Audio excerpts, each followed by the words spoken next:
ਇਸ ਵੇਲੇ ਸੰਗਤ ਟੀਵੀ ਤੇ reboot Punjab through value based education ਦਾ ਅੱਜ ਦਾ ਐਪੀਸੋਡ ਦੇਖ ਰਹੇ ਸਾਰੇ ਹੀ ਦਰਸ਼ਕਾਂ ਨੂੰ ਮੇਰੇ ਵੱਲੋਂ ਪਿਆਰ, ਸਤਿਕਾਰ ਤੇ ਅਦਬ ਸਹਿਤ ਸਤਿ ਸ਼੍ਰੀ ਅਕਾਲ। ਮੈਂ ਹਾਂ ਤੁਹਾਡਾ ਆਪਣਾ ਪੇਸ਼ਕਾਰ ਬੱਬਲ ਮਟੌਰ। ਦੋਸਤੋ, ਅਸੀਂ ਇਹ ਐਪੀਸੋਡ ਅੱਜ ਦੀ ਤਾਰੀਖ ਦੇ ਵਿੱਚ ਬਾਬਾ ਇਕਬਾਲ ਸਿੰਘ ਜੀ ਬੜੂਸਾ ਵਾਲਿਆਂ ਵੱਲੋਂ ਚਲਾਏ ਜਾ ਰਹੇ ਵਿਦਿਅਕ ਅਦਾਰਿਆਂ ਦੇ ਵਿੱਚ ਤੁਹਾਡਾ ਯੋਗਦਾਨ ਪਾਉਣ ਦੇ ਲਈ ਕਰਦੇ ਹਾਂ, ਤਾਂ ਜੋ ਸਾਡੇ ਸਮਾਜ ਦੇ ਵਿੱਚ ਕੋਈ ਵੀ ਬੱਚਾ ਵਿੱਦਿਆ ਤੋਂ ਵਾਂਝਾ ਨਾ ਰਹਿ ਸਕੇ। ਦੋਸਤੋ, ਆਪਣੇ ਆਪ ਤੋਂ ਕੁਝ ਨਹੀਂ ਹੁੰਦਾ, ਆਪਣੇ ਆਪ ਤੋਂ ਕੁਝ ਨਹੀਂ ਹੁੰਦਾ, ਕਾਰਨ ਹੁੰਦਾ ਸਭ ਦੇ ਪਿੱਛੇ। ਆਪਣੇ ਆਪ ਤੋਂ ਕੁਝ ਨਹੀਂ ਹੁੰਦਾ, ਕਾਰਨ ਹੁੰਦਾ ਸਭ ਦੇ ਪਿੱਛੇ, ਚਾਹੇ ਉਹ ਬਿਗ ਬੈਂਗ ਹੀ ਹੋਏ, ਸੂਰਜ ਦੇ ਕਈ ਹੋ ਗਏ ਹਿੱਸੇ। ਰੂਪ ਬਦਲਦੀ ਆਈ ਕੁਦਰਤ, ਰੂਪ ਬਦਲਦੀ ਆਈ ਕੁਦਰਤ, ਬੜੇ ਹੀ ਅਦਭੁਤ ਇਹਦੇ ਕਿੱਸੇ। ਪੈਰਾਂ ਥੱਲੇ ਰੁਕੀ ਹੈ ਧਰਤੀ, ਪੈਰਾਂ ਥੱਲੇ ਰੁਕੀ ਹੈ ਧਰਤੀ, ਬਾਹਰੋਂ ਚੱਕਰ ਖਾਂਦੀ ਦਿਸੇ। ਉਹਦੇ ਇਹ ਖਿਆਲਾਂ ਦੀ ਦੁਨੀਆ, ਉਹਦੇ ਇਹ ਖਿਆਲਾਂ ਦੀ ਦੁਨੀਆ, ਜੋ ਆਪਣੇ ਆਪ ਤੋਂ ਹੋਇਆ ਏ। ਸਹਿ ਭੰਗ ਨੇ ਕੁਦਰਤ ਵਿੱਚ ਹੀ ਆਪਣਾ ਆਪ ਲੁਕੋਇਆ ਏ, ਸਹਿ ਭੰਗ ਨੇ ਕੁਦਰਤ ਵਿੱਚ ਹੀ ਆਪਣਾ ਆਪ ਲੁਕੋਇਆ ਏ। ਦੋਸਤੋ, ਅੱਜ ਦੀ ਇਸ ਛੋਟੀ ਜਿਹੀ ਪੋਇਟਰੀ ਦੇ ਨਾਲ ਐਪੀਸੋਡ ਦੀ ਸ਼ੁਰੂਆਤ ਕਰਨਾ ਚਾਹਾਂਗਾ ਤੇ ਸਭ ਤੋਂ ਪਹਿਲਾਂ ਸਵਾਗਤ ਕਰਦਾ ਹਾਂ ਸਰਦਾਰ ਰਣਬੀਰ ਸਿੰਘ ਜੀ ਅਟਵਾਲ ਦੇ ਨਾਲ ਗਿਆਨੀ ਨਰਿੰਦਰ ਸਿੰਘ ਜੀ ਦਾ। ਬਹੁਤ ਬਹੁਤ ਸਵਾਗਤ ਹੈ ਜੀ ਅੱਜ ਦੇ ਐਪੀਸੋਡ ਦੇ ਵਿੱਚ। ਵਾਹਿਗੁਰੂ ਜੀ ਕਾ ਖਾਲਸਾ, ਵਾਹਿਗੁਰੂ ਜੀ ਕੀ ਫਤਿਹ। ਵਾਹਿਗੁਰੂ ਜੀ ਕੀ। ਗਿਆਨੀ ਜੀ, ਜਿਸ ਤਰ੍ਹਾਂ ਕਿ ਅਸੀਂ ਇੱਕ ਸੀਰੀਜ਼ ਚਲਾਈ ਹੋਈ ਹੈ, ਤੁਸੀਂ ਸਾਨੂੰ ਗੁਰਬਾਣੀ ਦੇ ਇੱਕ ਇੱਕ ਜੋ ਕਹਿ ਲਓ ਸੁੱਚੇ ਮੋਤੀ, ਇੱਕ ਇੱਕ ਅੱਖਰ ਦਾ ਜੋ ਅਰਥ ਹੈ, ਅੰਤਰੀ ਭਾਵ ਹੈ, ਸਾਨੂੰ ਦੱਸਦੇ ਜਾ ਰਹੇ ਹੋ। ਸੋ ਅੱਜ ਜੋ ਹੈ, ਅੱਜ ਦੇ ਐਪੀਸੋਡ ਦੇ ਵਿੱਚ ਤੁਸੀਂ ਸਾਨੂੰ ਸਹਿ ਭੰਗ ਜੋ ਲਫ਼ਜ਼ ਹੈ ਉਹਦੇ ਬਾਰੇ ਥੋੜੀ ਜਿਹੀ ਜਾਣਕਾਰੀ ਦਿਓ। ਸਤਿਕਾਰਯੋਗ ਅਟਵਾਲ ਸਾਹਿਬ, ਮਟੌਰ ਸਾਹਿਬ ਅਤੇ ਦੇਖ ਰਹੇ ਦਰਸ਼ਕ ਜਨੋ, ਗੁਰੂ ਗ੍ਰੰਥ ਸਾਹਿਬ ਦੀ ਬਾਣੀ ਅਕਾਲ ਪੁਰਖ ਪ੍ਰਭੂ ਪਰਮਾਤਮਾ ਜਦੋਂ ਧੰਨ ਗੁਰੂ ਨਾਨਕ ਪਾਤਸ਼ਾਹ ਨੇ ਵਿਆਖਿਆ ਕੀਤੀ ਹੈ, ਮੂਲ ਮੰਤਰ ਦੇ ਵਿੱਚ ਸਾਨੂੰ ਪਰਮਾਤਮਾ ਦੀ ਪੂਰੀ ਰੂਪ ਰੇਖਾ ਸਮਝਾਈ ਹੈ। ਜਦੋਂ ਪਰਮਾਤਮਾ ਦੇ ਬਾਰੇ ਗੱਲ ਕੀਤੀ, ਸਹਿਭੰਗ ਕਿ ਪ੍ਰਭੂ ਪਰਮਾਤਮਾ ਬਾਰੇ ਕੋਈ ਵੀ ਕਥਾ ਨਹੀਂ ਕਰ ਸਕੇਗਾ, ਦੱਸ ਨਹੀਂ ਸਕੇਗਾ। ਪ੍ਰਭੂ ਕੀ ਅਕਤ ਕਹਾਣੀ ਗੁਰਮੁਖ ਬਿਰਲੇ ਜਾਣੀ। ਇਸ ਕਰਕੇ ਧੰਨ ਗੁਰੂ ਨਾਨਕ ਪਾਤਸ਼ਾਹ ਨੇ ਅਸਲ ਵਿੱਚ ਸਹਿਭੰਗ ਦੇ ਅੰਦਰ ਇਹ ਸਮਝਾਉਣ ਦਾ ਯਤਨ ਕੀਤਾ ਹੈ ਕਿ ਉਹ ਸਾਡਾ ਮਾਲਕ ਹੈ। ਉਸ ਮਾਲਕ ਤੋਂ ਆਪਾਂ ਸਭ ਕੁਝ ਮੰਗਣਾ ਹੈ। ਉਸ ਮਾਲਕ ਤੋਂ ਅਸੀਂ ਆਪਣੇ ਜੀਵਨ ਦੀ ਸੇਧ ਲੈ ਕੇ, ਮੇਰੇ ਲਾਲ ਜੀਓ ਤੇਰਾ ਅੰਤ ਨਾ ਜਾਣਾ। ਇਹ ਪੰਕਤੀਆਂ ਧੰਨ ਗੁਰੂ ਨਾਨਕ ਪਾਤਸ਼ਾਹ ਦੀਆਂ ਕਿ ਐ ਪ੍ਰਭੂ ਜੀ, ਮੈਂ ਵੀ ਤੇਰਾ ਅੰਤ ਨਹੀਂ ਜਾਣ ਸਕਿਆ। ਇਤਨਾ ਜਾਣਿਆ ਕਿ ਜਲ ਥਲ ਮਹੀਲ ਭਰਪੂਰ ਲੀਨਾ, ਤੂੰ ਆਪੇ ਸਰਬ ਸਮਾਨਾ। ਕਿ ਜਲ ਵਿੱਚ ਵੀ ਤੂੰ ਹੈ, ਥਲ ਵਿੱਚ ਵੀ ਤੂੰ ਹੈ, ਆਕਾਸ਼ ਵਿੱਚ ਵੀ ਤੂੰ ਹੈ। ਇਸ ਕਰਕੇ ਪਰਮਾਤਮਾ ਦਾ ਨਾ ਕੋਈ ਬਾਪ ਹੈ ਤੇ ਨਾ ਕੋਈ ਮਾਂ ਹੈ, ਨਾ ਉਸਨੂੰ ਕਿਸੇ ਨੇ ਜਾਇਆ ਹੈ। ਕਿਉਂਕਿ ਹਰੇਕ ਦੇ ਮਹਾਂਪੁਰਖ ਨੇ, ਜਿਤਨੇ ਵੀ ਵਿਦਵਾਨ ਹੋਏ ਨੇ, ਜਿਨ੍ਹਾਂ ਨੇ ਵੇਦਾਂ ਸ਼ਾਸਤਰਾਂ ਦਾ ਉਚਾਰਨ ਕੀਤਾ ਹੈ, ਉਹਨਾਂ ਨੇ ਵੀ ਆਪਣੇ ਵੇਦਾਂ ਸ਼ਾਸਤਰਾਂ ਵਿੱਚ ਕਿਤੇ ਨਹੀਂ ਲਿਖਿਆ, ਕਹਿੰਦੇ ਵੇਲ ਨਾ ਪਾਈਆਂ ਪੰਡਤੀ, ਜੇ ਹੋਵੇ ਲੇਖ ਪੁਰਾਣ।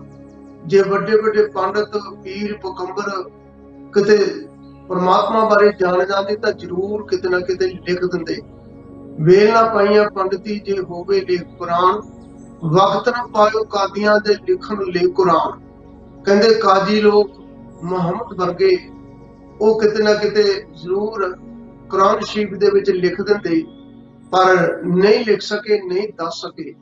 ਥਿਤ ਵਾਰ ਨਾ ਜੋਗੀ ਜਾਣੇ, ਰੁੱਤ ਮਹ ਨਾ ਕੋਈ। ਕੋਈ ਵੀ ਜੋਗੀ, ਕੋਈ ਵੀ ਸੰਨਿਆਸੀ ਪਰਮਾਤਮਾ ਬਾਰੇ ਨਹੀਂ ਦੱਸ ਸਕਿਆ। ਰੁੱਤ ਮਹ ਨਾ ਕੋਈ ਜਾਣੇ। ਉਹ ਜੋਗੀ, ਪੰਡਤ, ਜਿਤਨੇ ਵੀ ਪੁੱਛੋ, ਬ੍ਰਹਮੇ, ਵੇਦ ਵਿਆਸੇ, ਕੋਈ ਵੀ ਜਾ ਕੇ ਪੁੱਛ ਲਓ, ਉਹਨਾਂ ਨੇ ਪ੍ਰਮਾਤਮਾ ਦੀ ਵਿਆਖਿਆ ਕਰਨ ਲੱਗਿਆ ਹੱਥ ਜੋੜੇ ਨੇ, ਭਾਵੇਂ ਕਿ ਸਨਾਤਨ ਧਰਮ ਦੇ ਲੋਕ ਮੰਦਰ ਦੇ ਵਿੱਚ ਮੂਰਤੀਆਂ ਸਥਾਪਿਤ ਕਰਦੇ ਨੇ ਤੇ ਆਖ ਦਿੰਦੇ ਨੇ ਕਿ ਮੈਂ ਭਗਵਾਨ ਦੀ ਮੂਰਤੀ ਸਥਾਪਿਤ ਕਰ ਦਿੱਤੀ ਹੈ, ਪਰ ਧੰਨ ਗੁਰੂ ਨਾਨਕ ਪਾਤਸ਼ਾਹ ਨੇ ਥਾਪਿਆ ਨਾ ਜਾਏ, ਕੀਤਾ ਨਾ ਹੋਏ, ਆਪੇ ਆਪ ਨਿਰੰਜਨ ਸੋਏ। ਇਹ ਤੇ ਪ੍ਰਭੂ ਜੀ ਆਪ ਹੀ ਜਾਣਦੇ ਨੇ ਕਿ ਉਹਨਾਂ ਨੂੰ ਕਿਸ ਨੇ ਪੈਦਾ ਕੀਤਾ ਹੈ, ਕਿਵੇਂ ਉਹ ਸਿਸਟਮ ਚਲਾ ਰਹੇ ਨੇ, ਪਰ ਉਹ ਅਗੰਮੀ ਸ਼ਕਤੀ ਹੈ ਜ਼ਰੂਰ। ਤੇ ਉਸ ਸ਼ਕਤੀ ਦੀ ਵਿਆਖਿਆ ਕਰਦਿਆਂ ਅੱਜ ਤੱਕ ਪਤਾ ਨਹੀਂ ਕਿਤਨੇ ਕੁ ਗ੍ਰੰਥ ਲਿਖੇ ਨੇ, ਪਰ ਜਦੋਂ ਪ੍ਰਭੂ ਪਰਮਾਤਮਾ ਦੀ ਅਨੁਭਵਤਾ ਹੋਈ ਹੈ, ਉਹ ਮਨੁੱਖ ਦੇ ਆਪਣੇ ਅੰਦਰੋਂ ਹੀ ਹੋਈ ਹੈ। ਜਿਨ੍ਹਾਂ ਨੇ ਵੀ ਪਰਮਾਤਮਾ ਨੂੰ ਵੇਖਿਆ ਹੈ, ਸਭ ਤੋਂ ਪਹਿਲਾਂ ਪਰਮਾਤਮਾ ਦਾ ਨੂਰ ਉਹਨਾਂ ਦੇ ਅੰਦਰ ਹੀ ਝਲਕਿਆ ਹੈ। ਜਦੋਂ ਅੰਦਰੋਂ ਝਲਕ ਦੇਖੀ ਹੈ ਤੇ ਬਾਹਰ ਸੰਸਾਰ ਵਿੱਚ ਵੀ ਉਹਨਾਂ ਨੇ ਫਿਰ ਸਭ ਥਾਂ ਤੇ, ਸਭ ਚੀਜ਼ਾਂ ਦੇ ਵਿੱਚ ਤੂੰ ਸਭਨੀ ਥਾਈਂ ਜਿੱਥੇ ਹੋ ਜਾਏ, ਤੂੰ ਸੱਚਾ ਸਿਰਜਣਹਾਰ ਜੀ ਹੋ। ਇਸ ਕਰਕੇ ਸਹਿਬ ਭੰਗ ਦੇ ਨਾਲ ਆਪਾਂ ਜੁੜਨਾ ਹੈ। ਧੰਨ ਸ਼੍ਰੀ ਗੁਰੂ ਗ੍ਰੰਥ ਸਾਹਿਬ ਮਹਾਰਾਜ ਦੀ ਬਾਣੀ ਦਾ ਅਧਿਐਨ ਕਰਦਿਆਂ ਹੋਇਆਂ ਜਦੋਂ ਅਸੀਂ ਸਿਖਰ ਤੇ ਪਹੁੰਚਦੇ ਹਾਂ ਤੇ ਸਤਿਗੁਰੂ ਪਾਤਸ਼ਾਹ ਆਖਦੇ ਨੇ ਕਿ ਆਪ ਪਛਾਣੇ ਤਾਂ ਸੋ ਜਾਣੇ, ਤਾਂ ਤੂੰ ਪ੍ਰਮਾਤਮਾ ਨੂੰ ਜਾਣ ਸਕਦਾ ਹੈ ਜੇਕਰ ਤੂੰ ਆਪਣੇ ਆਪ ਨੂੰ ਜਾਣੇ।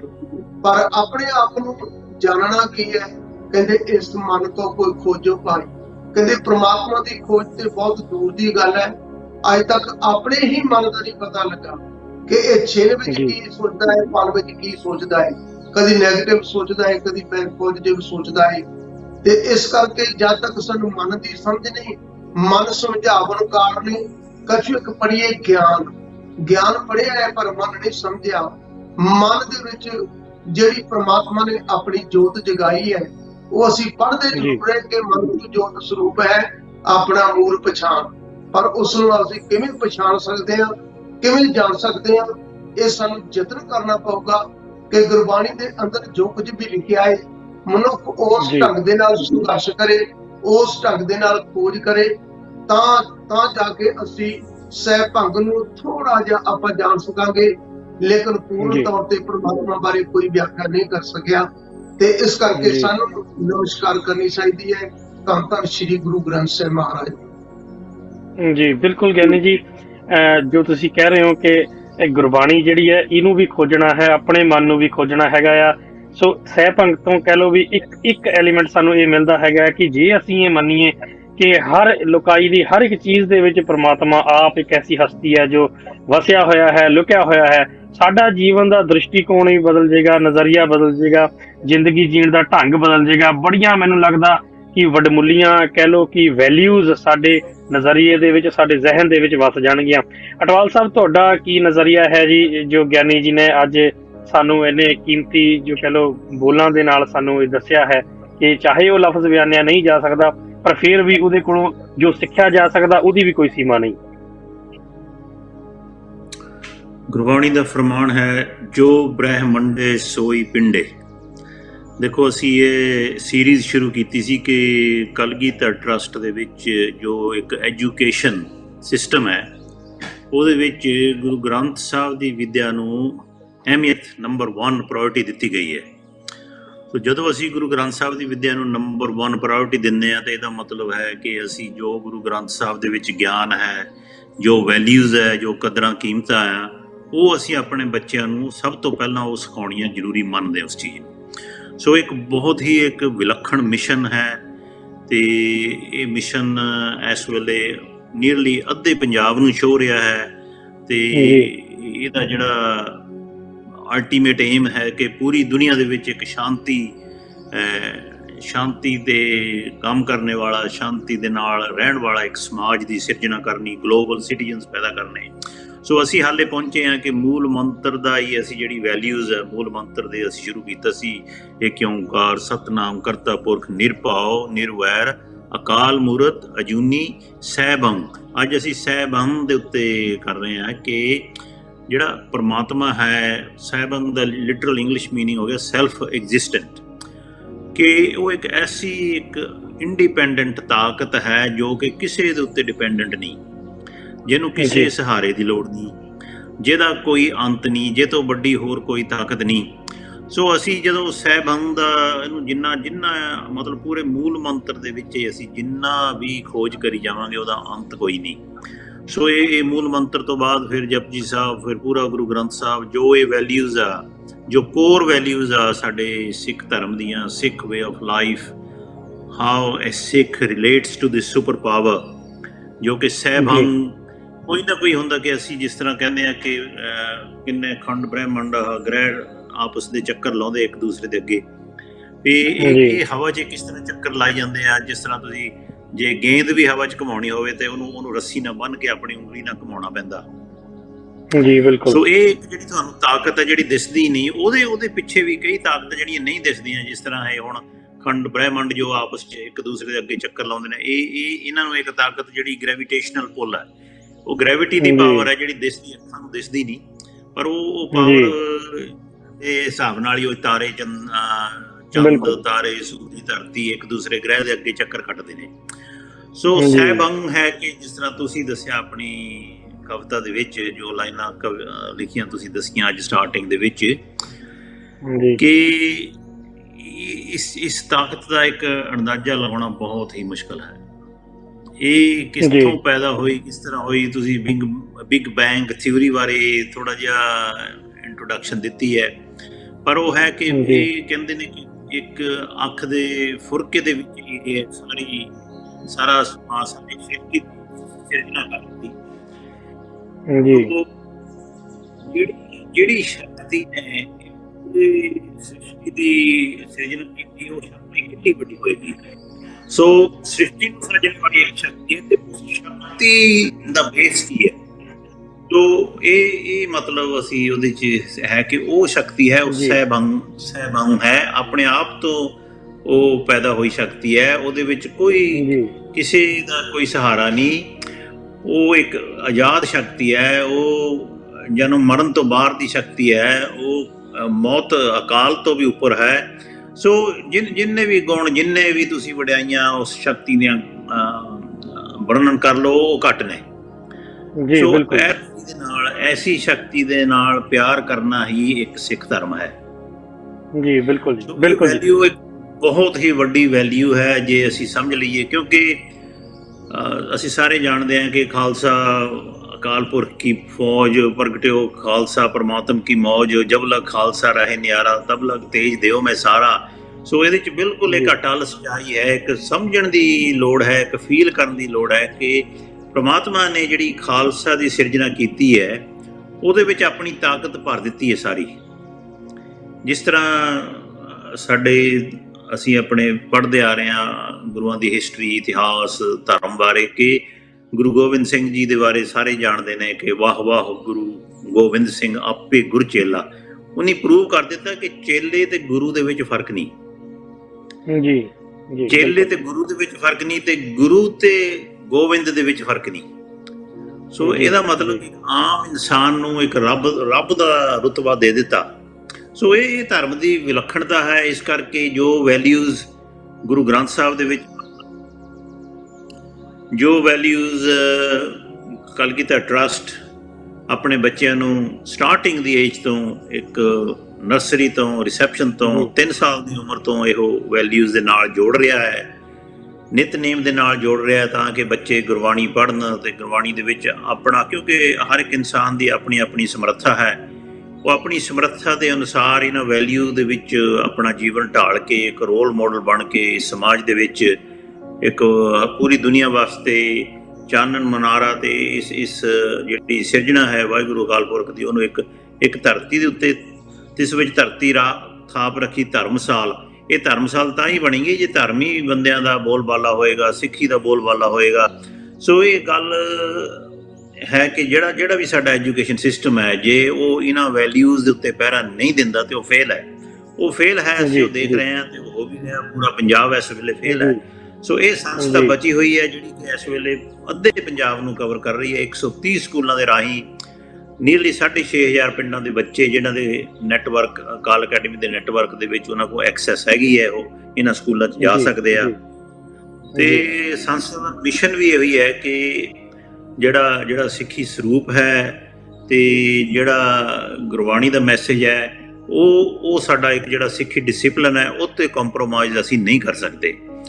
ਸੋ ਇਹ ਰੀਬੂਟ ਪੰਜਾਬ ਹੈ ਅੱਜ ਦਾ ਪ੍ਰੋਗਰਾਮ ਸਾਡਾ। ਇਹਦੇ 'ਚ ਅਪੀਲ ਅਸੀਂ ਕਰਦੇ ਆ ਰਹੇ ਹਾਂ ਪਿਛਲੇ ਕੁਝ ਹਫ਼ਤਿਆਂ ਤੋਂ ਕਿ ਕੋਵਿਡ ਦੇ ਨਾਲ ਕਾਫੀ ਨੁਕਸਾਨ ਹੋਇਆ। ਜਿਹੜੀਆਂ ਇਹ ਸੰਸਥਾ ਸਕੂਲ 130 ਸਕੂਲ ਬੰਦ ਰਹਿਣੇ 1 ਸਾਲ ਤੋਂ ਜ਼ਿਆਦਾ, ਇੱਕ ਬਹੁਤ ਵੱਡਾ ਚੈਲੰਜ ਹੈ, ਸਾਡੇ ਸਾਰਿਆਂ ਵਾਸਤੇ ਚੈਲੰਜ ਹੈ ਕਿ ਐਡੀ ਬੜੀ ਸੰਸਥਾ ਦੇ ਸਕੂਲ 1 ਸਾਲ ਵਾਸਤੇ ਬੰਦ ਰਹਿਣ ਤੇ ਉਹਨੇ ਪੂਰਾ ਆਪਣਾ ਜਿੰਨਾ ਵੀ ਟੀਚਰਸ ਨੈਟਵਰਕ ਸਾਰੇ ਰਿਸੋਰਸ ਯੂਜ਼ ਕਰਕੇ ਬੱਚਿਆਂ ਨੂੰ ਆਨਲਾਈਨ ਘਰ ਕਲਾਸਾਂ ਦਿੱਤੀਆਂ ਤੇ ਕਿਸੇ ਦਾ ਕੋਈ ਇਸ ਤਰ੍ਹਾਂ ਦਾ ਨੁਕਸਾਨ ਨਾ ਹੋਵੇ।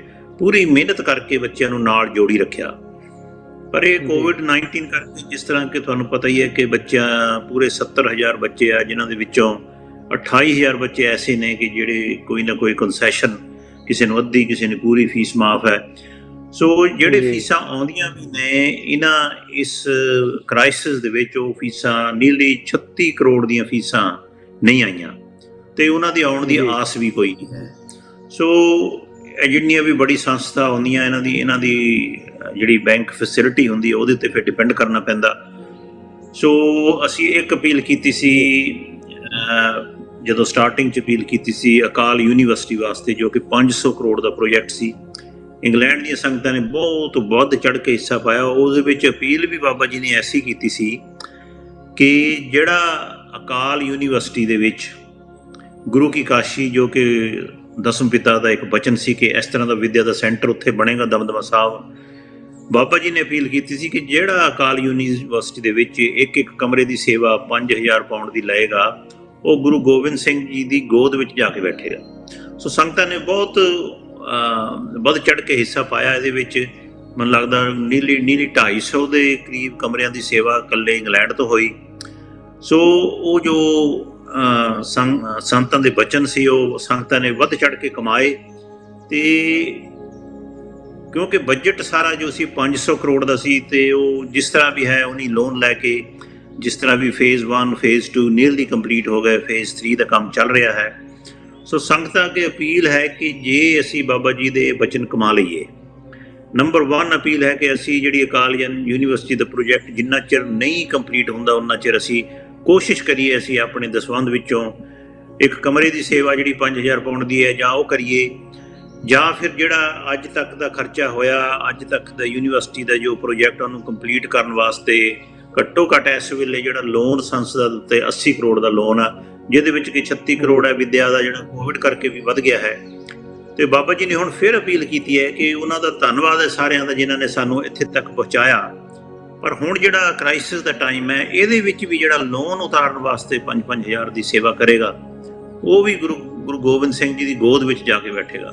ਪਿੱਛੇ ਮੈਨੂੰ ਲਾਸਟ ਵੀਕ ਇੱਕ ਡੋਨਰ ਵੱਲੋਂ ਕੋਲ ਆਈ, ਉਹਨੂੰ ਨੀਅਰਲੀ 1 ਘੰਟਾ ਇਸ ਚੀਜ਼ ਤੇ ਡਿਸਕਸ਼ਨ ਹੁੰਦਾ ਰਿਹਾ। ਇਹ ਮੇਰੇ ਕਹਿਣ ਦੀ ਗੱਲ ਨਹੀਂ ਹੈਗੀ ਕਿ ਤੁਸੀਂ ਮੇਰੇ ਕਹਿਣ ਤੇ 5,000 ਦੀ ਡੋਨੇਸ਼ਨ ਕਰਨੀ ਹੈ। ਇਹ ਤੁਹਾਡੇ ਅੰਦਰ ਆਪਣੇ ਮਨ ਦੇ ਵਿੱਚ ਤੁਸੀਂ ਝਾਤੀ ਮਾਰ ਕੇ ਦੇਖੋ ਕਿ ਜੇ ਕੋ ਬਚਨ ਕਮਾਵੇ ਸੰਤਨ ਕਾ ਸੋ ਗੁਰ ਪ੍ਰਸਾਦੀ ਤਰਿਆ। ਸੋ ਇਹ ਸਾਡੀ ਇਹ ਗੁਰਬਾਣੀ ਦੀ ਸਿੱਖਿਆ ਹੀ ਹੈ ਕਿ ਕਈ ਵਾਰ ਹੁੰਦਾ ਕਿ ਇੱਕ ਚਿੱਤ ਜਿਨ ਇੱਕ ਛਿਨ ਧਿਆਇਓ ਕਾਲ ਫਾਸ ਕੇ ਬੀਚ ਨਾ ਆਇਓ। ਮੇਰਾ ਮੰਨਣਾ ਹੈ ਕਿ ਜਿਹੜਾ ਇੱਕ ਸਿੱਖ ਦਾ ਜਨਮ, ਸਾਨੂੰ ਇੱਕ ਸਿੱਖ ਪਰਿਵਾਰ ਦੇ ਘਰ ਇੱਕ ਜਨਮ ਮਿਲਣਾ ਹੀ, ਮੈਂ ਤਾਂ ਕਹਿੰਦਾ ਉਹ ਕੋਈ ਮੁਕਤ ਰੂਹ ਹੀ ਹੋਏਗੀ। ਉਹ ਇੱਕ ਐਸੀ ਆਤਮਾ ਹੋਏਗੀ ਜਿਹੜੀ ਇੱਕ ਮੁਕਤ ਹੋ ਕੇ ਵੀ ਵਾਹਿਗੁਰੂ ਅੱਗੇ ਅਰਦਾਸ ਕੀਤੀ ਹੋਏਗੀ ਕਿ ਮੈਨੂੰ ਇਸ ਮਾਨਵਤਾ ਦੀ ਸੇਵਾ ਕਰਨ ਵਾਸਤੇ ਇੱਕ ਜਨਮ ਹੋਰ ਦਿਓ। ਤੇ ਪ੍ਰਮਾਤਮਾ ਨੇ ਉਹਨਾਂ ਨੂੰ ਇੱਕ ਖਾਲਸਾ ਪੁਰਖ, ਜਿਹੜੀ ਅਕਾਲ ਪੁਰਖ ਦੀ ਫੌਜ ਸਮਝ ਕੇ ਉਹਨਾਂ ਨੂੰ ਇਹ ਜਨਮ ਜਿਹੜਾ ਸਿੱਖਾਂ ਦੇ ਘਰ ਦਿੱਤਾ। ਮੈਂ ਤਾਂ ਮੰਨਦਾ ਕਿ ਐਡਾ ਬੜਾ ਇੱਕ ਮਹੱਤਵ ਹੈ, ਇੱਕ ਸਿੱਖ ਕਿਰਦਾਰ ਐਡਾ ਉੱਚਾ ਕਿਰਦਾਰ ਹੈ ਕਿ ਇਹ ਮੁਕਤ ਰੂਹਾਂ ਹੀ ਮੈਨੂੰ ਜਾਪਦੀਆਂ ਨੇ ਕਿ ਜਿਹੜੀਆਂ ਇਸ ਧਰਤੀ ਦੇ ਉੱਤੇ ਧਰਮ ਫੈਲਾਉਣ ਵਾਸਤੇ, ਜ਼ੁਲਮ ਦਾ ਅੰਤ ਕਰਨ ਵਾਸਤੇ, ਗਰੀਬ ਦੀ ਮਦਦ ਕਰਨ ਵਾਸਤੇ, ਜੋ ਕਿ ਇਹ ਤਾਕਤਾਂ ਵਾਹਿਗੁਰੂ ਨੇ ਹੀ ਪੈਦਾ ਕੀਤੀਆਂ ਹਨ। ਸੋ ਇੱਕ ਅਸੀਂ ਸਿੱਖ ਪਰਿਵਾਰ ਦੇ ਘਰ ਜਨਮ ਲੈ ਕੇ ਵੀ ਅਸੀਂ ਜੇ ਸਿੱਖੀ ਦੇ ਵਿੱਚੋਂ ਸਿੱਖੀ ਵੱਲੋਂ ਮੂੰਹ ਫੇਰ ਜਾਈਏ ਤੇ ਮੈਂ ਕਹਿੰਦਾ ਇਹ ਤੋਂ ਵੱਡੀ ਨਾਕਾਮੀ ਹੋਰ ਹੋ ਨਹੀਂ ਸਕਦੀ। ਸੋ ਦੇਖੋ ਸਾਡਾ ਇਹ ਤਾਂ ਇੱਕ ਬੜਾ ਸਿੱਖੀ ਦਾ ਇੱਕ ਥੰਮ ਹੈ ਕਿ ਨਾਮ ਜਪੋ, ਕਿਰਤ ਕਰੋ, ਵੰਡ ਛਕੋ, ਜਿਹੜੇ 3 ਥੰਮ ਮੰਨੇ ਜਾਂਦੇ ਆ ਸਿੱਖੀ ਦੇ। ਸੋ ਇਹਨਾਂ ਦੇ ਵਿੱਚ ਵੰਡ ਛਕਣ ਦੇ ਵਿੱਚ ਇਹ ਬੜੀ ਕਲੀਅਰ ਇੰਸਟਰਕਸ਼ਨ ਹੈ ਕਿ ਹਰ ਇੱਕ ਸਿੱਖ ਆਪਣੀ ਜੋ ਵੀ ਕਮਾਈ ਹੈ ਉਹਦਾ 10ਵਾਂ ਹਿੱਸਾ ਧਰਮ ਕਾਰਜਾਂ ਜੀ। ਵਾਸਤੇ, ਤੇ ਉਹ ਜ਼ਰੂਰ ਆਪਣਾ ਇਸ ਕਾਰਜ ਦੇ ਵਿੱਚ ਸਮਾਜ ਨੂੰ ਉੱਚੇ ਚੱਕਣ ਵਾਸਤੇ, ਗਰੀਬ ਦੀ ਹੈਲਪ ਵਾਸਤੇ ਉਹਦੇ 'ਚ ਜ਼ਰੂਰ ਪਾਵੇ। ਸੋ ਇਹ ਪ੍ਰੋਜੈਕਟ ਜਿਹੜੇ ਅਸੀਂ ਦੱਸ ਰਹੇ ਹਾਂ, ਇਹਨਾਂ ਦੇ ਪ੍ਰੋਜੈਕਟਾਂ ਦੇ ਪਿੱਛੇ ਜੋ ਸੰਤ ਮਹਾਂਪੁਰਖਾਂ ਦੇ ਰੇਖ ਦੇਖ ਦੇ ਵਿੱਚ ਇਹ ਸੰਸਥਾ ਇੱਥੇ ਤੱਕ ਪਹੁੰਚੀ ਹੈ। ਸੰਤ ਅਤਰ ਸਿੰਘ ਜੀ ਮਹਾਰਾਜ ਤੋਂ ਸ਼ੁਰੂ ਹੋ ਕੇ ਫਿਰ ਸੰਤ ਤੇਜਾ ਸਿੰਘ ਜੀ, ਹੁਣ ਬਾਬਾ ਇਕਬਾਲ ਸਿੰਘ ਜੀ।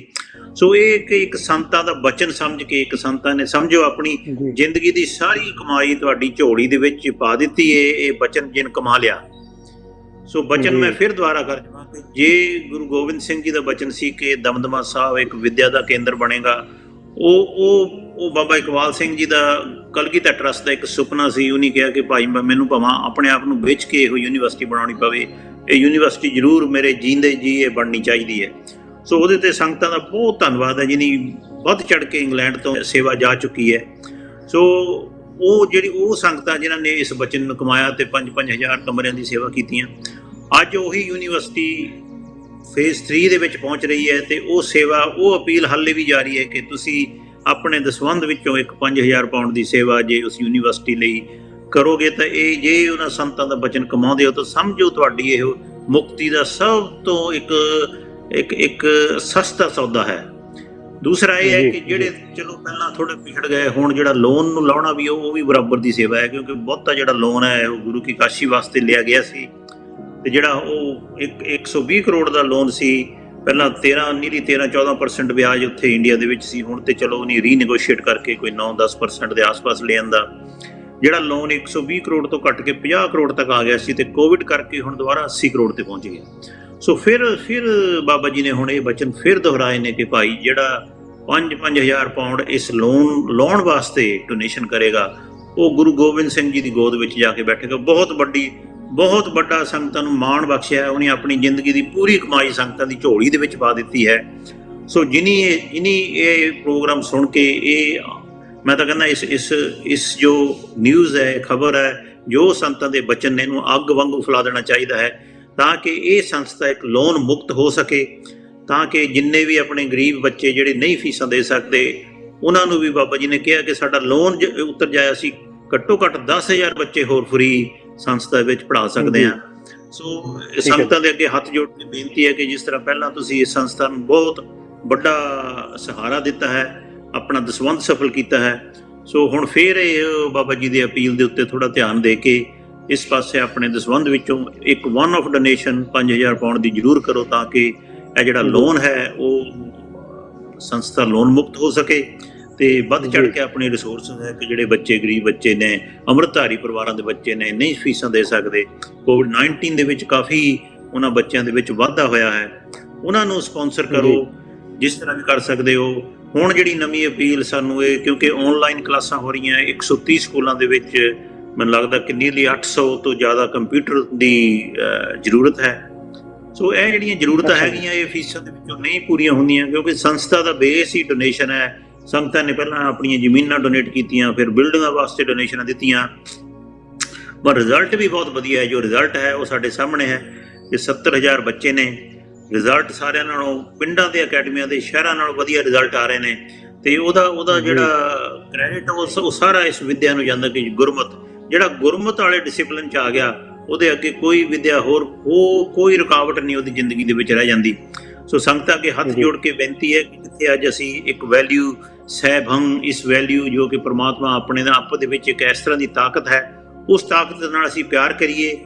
ਤੇ ਉਸ ਪਿਆਰ ਦਾ ਮਤਲਬ ਇਹ ਹੈ ਕਿ ਅਸੀਂ ਪ੍ਰਮਾਤਮਾ ਵਾਲੇ ਗੁਣ ਆਪਣੇ ਵਿੱਚ ਪੈਦਾ ਕਰੀਏ, ਤੇ ਜਿੱਥੇ ਇਹ ਪਿਆਰ ਪੈਦਾ ਹੋ ਗਿਆ ਉੱਥੇ ਪ੍ਰਮਾਤਮਾ ਹਮੇਸ਼ਾ ਜਿਹੜੇ ਆਪਣੇ ਪ੍ਰੇਮੀ ਹੈ ਉਹਨਾਂ ਦਾ ਸਾਥ ਜ਼ਰੂਰ ਦਿੰਦਾ ਹੈ।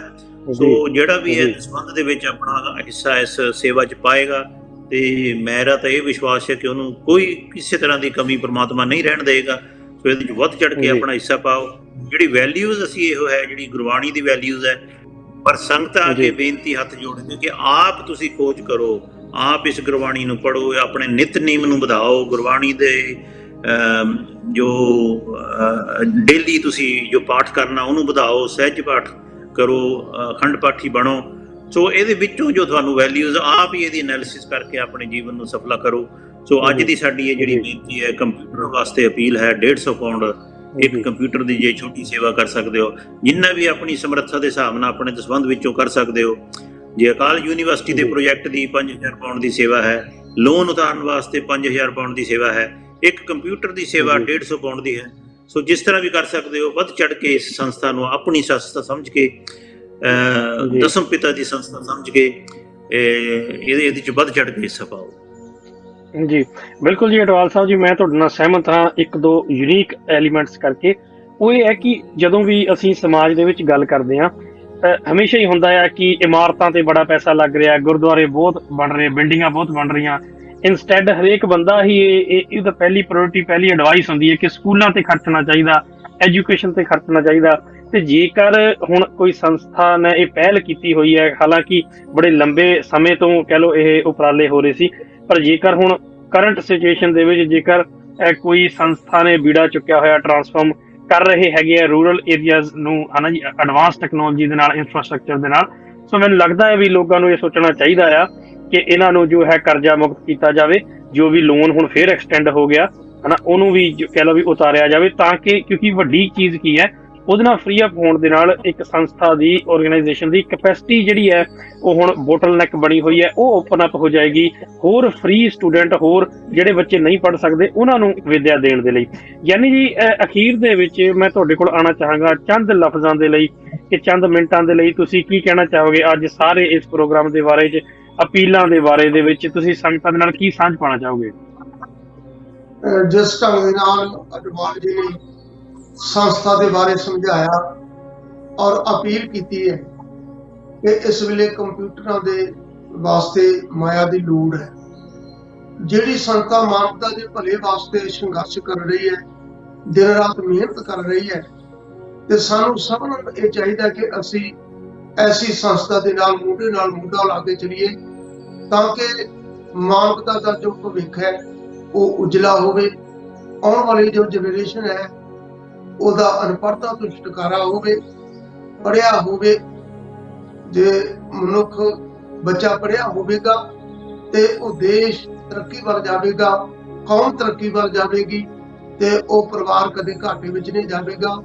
ਇਸ ਕਰਕੇ ਸੰਸਥਾ ਦੇ ਚਾਲਾਂ ਦੀ ਬਾਰ-ਬਾਰ ਬੇਨਤੀ ਹੈ ਕਿ ਜ਼ਰੂਰ ਇਸ ਸੰਸਥਾ ਨੂੰ ਆਪ ਸਹਾਇਤਾ ਦਿਓ, ਸੇਵਾ ਕਰੋ, ਤਾਂ ਕਿ ਸਾਡਾ ਜੀਵਨ ਸਫਲ ਹੋਵੇ। ਜੀ ਬਿਲਕੁਲ ਜੀ, ਬਹੁਤ ਬਹੁਤ ਧੰਨਵਾਦ ਜੀ। ਦੋਸਤੋ, ਇਹ ਸੀ ਸਾਡਾ ਅੱਜ ਦਾ ਐਪੀਸੋਡ। ਤੁਸੀਂ ਦੇਖਿਆ ਕਿ ਅੱਜ ਦੇ ਐਪੀਸੋਡ ਦੇ ਵਿੱਚ ਅਸੀਂ ਕਈ ਤਰ੍ਹਾਂ ਦੀਆਂ ਗੱਲਾਂ ਕੀਤੀਆਂ। ਅਟਵਾਲ ਸਾਹਿਬ ਨੇ ਤੁਹਾਨੂੰ ਕਿੰਨੀ ਜਾਣਕਾਰੀ ਦਿੱਤੀ ਹੈ, ਇੱਕ ਨਵੀਂ ਅਪੀਲ ਵੀ ਕੀਤੀ ਹੈਗੀ ਹੈ, ਕਿਉਂਕਿ ਹੁਣ ਜੋ ਸੰਸਥਾ ਹੈਗੀ ਹੈ ਉਹਨੇ ਕੋਵਿਡ ਦੇ ਚੈਲੰਜ ਨੂੰ ਅਸੈਪਟ ਕਰਦੇ ਹੋਏ ਆਨਲਾਈਨ ਜੋ ਐਜੂਕੇਸ਼ਨ ਹੈ ਉਹ ਤੇ ਬੜਾ ਐਮਫੈਸਿਸ ਦਿੱਤਾ।